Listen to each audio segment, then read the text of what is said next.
예, 소개받은 이종묵이라고 합니다.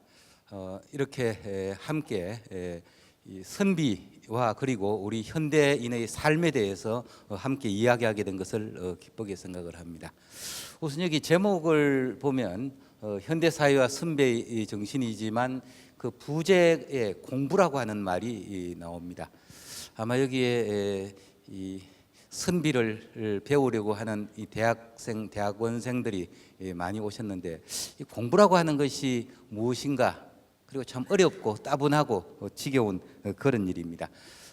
오늘 제가 말씀드리려고 하는 것은 바로 이 공부가 무엇인가, 그리고 특히 그것이 우리 선비 정신과 함께 어떻게 연결될 것인가, 그리고 그것이 우리 현대인의 삶에 어떻게 연결될 것인가 하는 그런 것에 대해서 이야기를 하려고 합니다.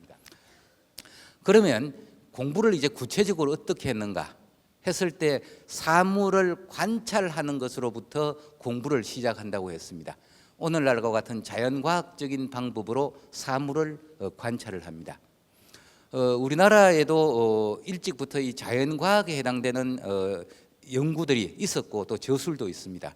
그 한 예를 들면 세종 때 인물인 이 강희안이라는 분이 쓴 양화소록이라고 하는 책이 있습니다. 양화소록은 글자 그대로 꽃을 기르는 작은 기록이라는 뜻입니다. 세계사를 보더라도 이 시기에 이 정도의 원예학의 전문서가 나온 것은 찾을 수 없을 정도로 아주 중요한 책입니다. 그런 점에서 이 책은 꽃과 나무와 관련된 원예의 자연과학적인 저술이라고 할 수 있습니다. 그러나 이 책을 읽어보면 단순하게 객관적으로 꽃을 어떻게 키울 것인가, 나무를 어떻게 잘 키울 것인가 하는 그것에서 끝나는 것이 아니라 그 꽃과 나무를 기르면서 꽃에서 내 삶을 생각해 보는 것, 그것이 기본적인 양화소록을 쓴 태도입니다. 그래서 지식과 지혜, 꽃을 통한 지식, 꽃을 통한 지혜를 얻는 것, 이것이 양화소록의 특징입니다. 사물을 관찰하여 자신을 성찰한다.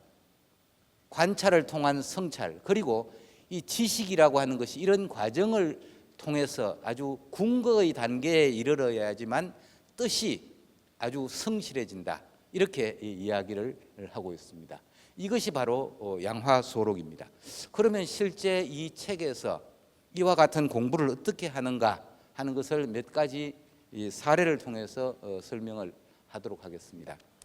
배롱나무를 가만히 보면 지금쯤 꽃이 막 피기 시작해서 여름이 다 갈 때까지 꽃이 핍니다. 백일홍이라고는 별칭이 생긴 것은 바로 100일 동안 꽃이 피기 때문입니다. 그러면 이 백일홍이 어떻게 100일 동안 꽃을 피울 수 있는가? 그 문제를 이제 성찰을 하게 됩니다. 그래서 꽃을 관찰해 보니까 꽃이 조그마하다, 첫째. 둘째는 보통 일반적인 꽃은 한꺼번에 꽃이 핍니다. 흔히 그 화무 11홍이라는 말이 있습니다. 꽃은 열흘 붉은 게 없다. 왜 꽃이 붉은 빛을 열흘 이상 띌 수가 없느냐 하면 한꺼번에 만개를 해버리니까 열흘 사이에 다 폈다가 다 져버립니다. 그런데 백일홍을 보니까 그것이 아니라 100일 중에서 이쪽까지 이쪽 줄기에 있는 것이 다 나누어 가지고 조금씩 피고 진다는 겁니다. 다른 꽃은 일시에 폈다가 일시에 지는데 이 백일홍은 그 수많은 꽃송이가 개화의 시기를 조절해서 가장 먼저 피는 것과 가장 나중에 피는 것이 어우러져 가지고 실제 하나하나의 꽃은 열흘을 못 가지만 그것이 전체가 어우러져 가지고 100일을 간다, 그렇게 됩니다. 그러면서 이제 백일홍은 꽃송이를 작게 피우고 그리고 또 오래도록 피도록 한다, 그것을 특징으로 들면서 여기에서 이제 신경주는 공부를 마디절자를 공부의 키워드로 삼습니다. 마디절이라고 하는 것은 영어로 하면 컨트롤입니다. 자기 자신을 어떻게 통제할 것인가로 연결시킵니다. 그러면서 이야기를 합니다. 사람이 달릴 때 너무 급히 달리다 보면 숨이 막혀서 쓰러지고, 물이 흘러내릴 때 너무 급하게 통제가 되지 못하고 급하게 흘러내릴 때는 뚝을 무너뜨리고, 말을 너무 빨리 하다 보면 말이 옳게 되지 않고 기침이 나오고, 모든 것은 자기 통제가 되지 않는 상태에서 일순에 모든 것을 해결하려고 하다 보니까 오히려 온전한 결실을 거두지 못한다. 그런 깨달음을 얻게 됩니다. 그것뿐만이 아닙니다. 국화, 조선 선비들이 가장 좋아하는 꽃이 매화와 국화였습니다. 이 국화는 흔히 오상고절, 오상고절은 서리를 이기는 고고한 절개라는 뜻입니다. 다른 식물들은 서리가 내리면 다 죽습니다. 국화는 서리가 내리고 나서야 꽃이 핀다.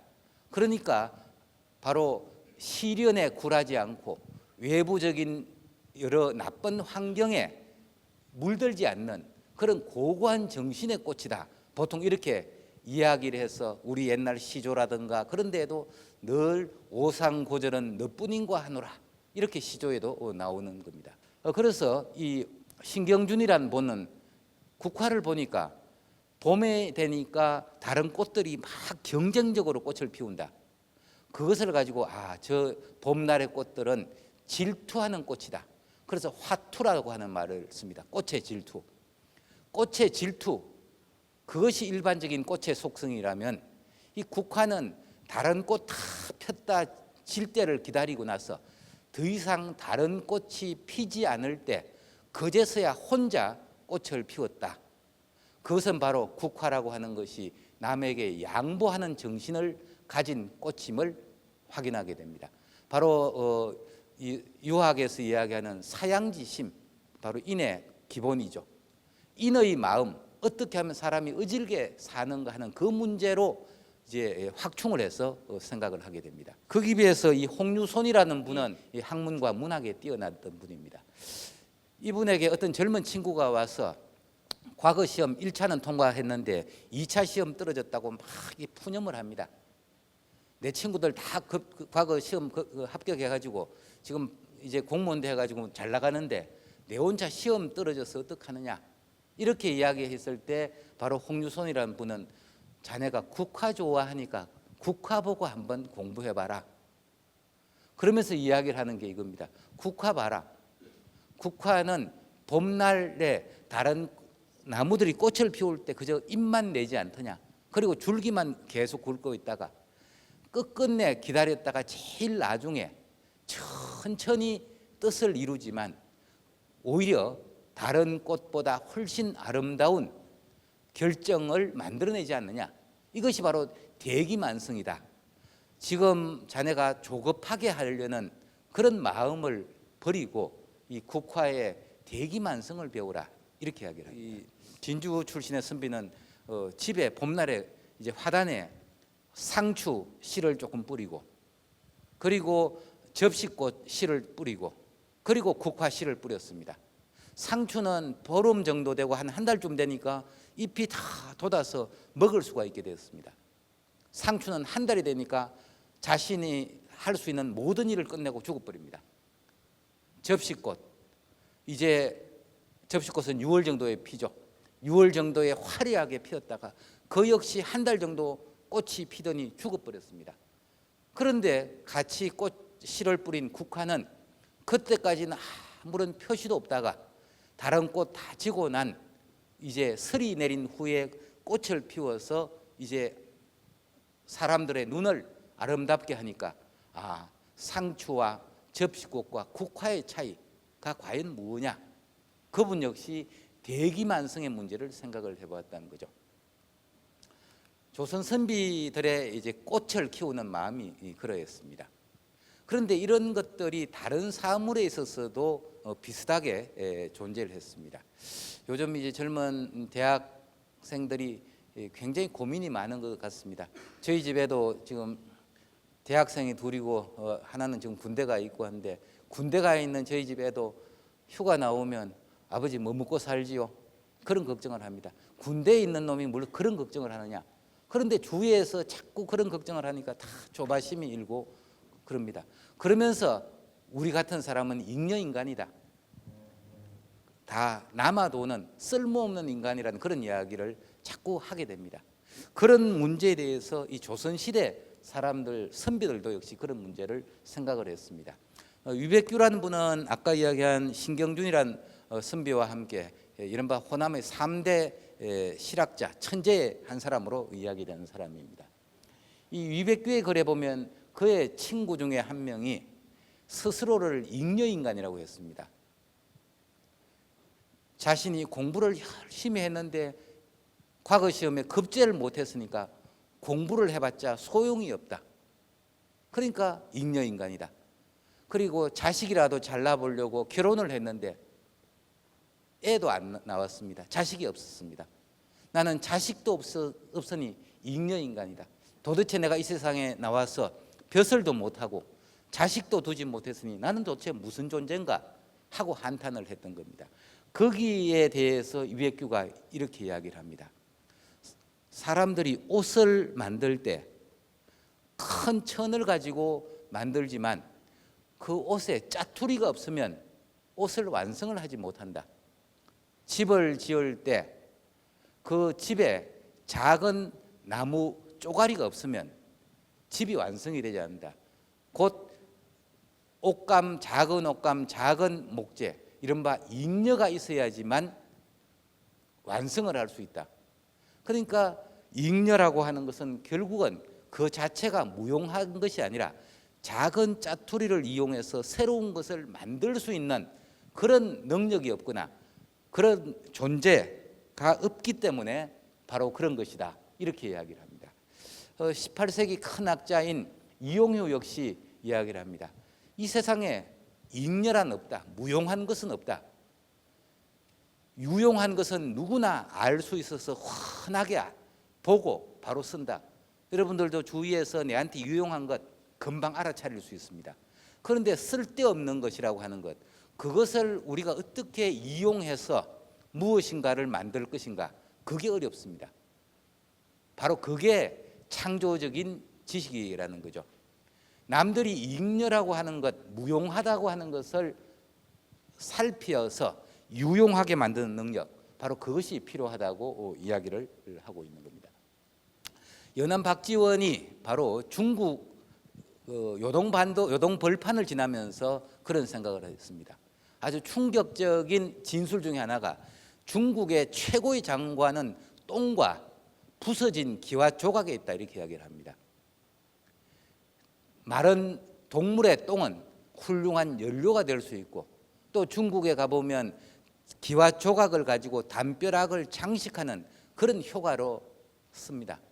세상 사람들은 다 무용하다고 생각하는 그런 똥과 그 기와 조각일망정, 그것을 어떻게 사용하느냐에 따라서 유용해지고 효과를 갖게 된다, 그렇게 이야기를 합니다. 그런데 아무리 가치가 있는 것이라도 결국 그것을 알아보지 못하면 역시 잉여가 되고 무용한 것이 됩니다. 이 조선시대 때 19세기 초반쯤 되면 선비들이 중국에서 다투어서 수선화를 수입을 합니다. 굉장히 비싼 돈을 들여가지고. 추사 김정희도 수선화를 좋아해서 열심히 수입을 하고 또 열심히 또 구하려고 노력을 합니다. 그런데 본인이 제주도에 귀향을 가보니까 지천으로 깔려 있는 것이 바로 수선화였습니다. 제주도 사람들은 잡초라고 생각해서 뜯어내고, 그리고 그것을 말 먹이로 삼기도 합니다. 이렇게 귀중한 존재조차도, 수선화 같은 존재도 알아보는 눈이 없으면 바로 무용한 것이다, 이렇게 말씀을 드릴 수가 있습니다. 또 이 남공철 같은 분도 바로 이 무용한 것, 잉여의 문제에 대해서 이렇게 이야기를 합니다. 이분은 집에 정원에 나무를 키우는데 복숭아 나무와 잡목들이 있는데 하인이 그걸 키우면서 복숭아 나무는 열심히 잘 키우는데 잡목은 그들도 보지도 않습니다. 그것을 보고 남공철이 이야기를 합니다. 하늘에 비와 이슬은 나무를 가리는 법이 없다. 큰 강은 바다는 작은 하천, 큰 하천을 가리지 않는다. 큰 집안에는 뛰어난 인물과 못난 인물을 다 받아들인다. 내 정원에 자라는 풀과 나무가 어떤 존재는 행복하고 어떤 존재는 불행한 것, 그것은 내가 참을 수 없다. 그런 이야기를 합니다. 그러면서 또 다른 방향의 사색을 하게 됩니다. 뭐냐 하면 바로 상생의 공부를 하게 됩니다. 잘났다고 해서 키워주고 못났다고 해서 버리는 것이 아니고 서로 어우러져서 사는 삶, 그것에 대한 성찰이 있습니다. 김수왕은 어느 날 공부를 하는데 개구리 울음소리가 너무 심해가지고 공부도 못하고 잠도 못 잡니다. 너무너무 화가 났습니다. 저놈들 내가 물을 퍼서라도 다 씨를 말려야 되겠다라고 생각을 했습니다. 그런데 가만히 생각을 해보니까 저 개구리가 무슨 잘못이 있느냐. 하늘로부터 타고난 것이 우는 것이 본성인데 사람들은 개구리만도 못해가지고 자기의 본성을 못 지키는데 개구리는 본성을 잘 지킨다. 거기에 비해서 개구리는 교육을 안 받아도 자기 본성을 잘 지키는데 사람들은 교육을 열심히 받아도 본성을 자꾸 어기게 된다. 도대체 인간이 이 개구리에 비해서 무엇이 나은가, 이런 성찰을 합니다. 그러면서 개구리를 죽이지 않고 오히려 개구리를 통해서 공부거리로 삼습니다. 오히려 개구리 울음소리가 나의 잠을 깊이 들지 않도록 해서 늘 공부할 수 있게 해주니 얼마나 다행인가, 이렇게 이야기합니다. 가만히 생각해 보면 파리도 마찬가지입니다. 파리도 그렇게 귀찮게 하지만 낮잠 못 자게 하면 또 공부에 도움이 될 수도 있습니다. 생각을 어떻게 하느냐에 따라서 달라질 수가 있죠. 그러니까 이와 같은 미물에 대해서도 서로 생각을 하는 그런 마음이 필요합니다.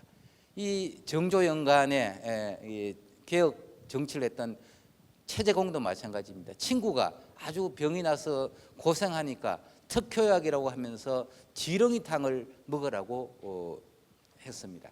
그 편지를 받아들고 고맙긴 하지만 나는 먹지 않겠노라, 이렇게 이야기합니다. 왜냐? 내 살자고 내한테 아무런 해를 끼치지 않는 지렁이를 죽였어야 되겠느냐, 내 살자고 남을 죽여서 되느냐, 이렇게 생각을 합니다.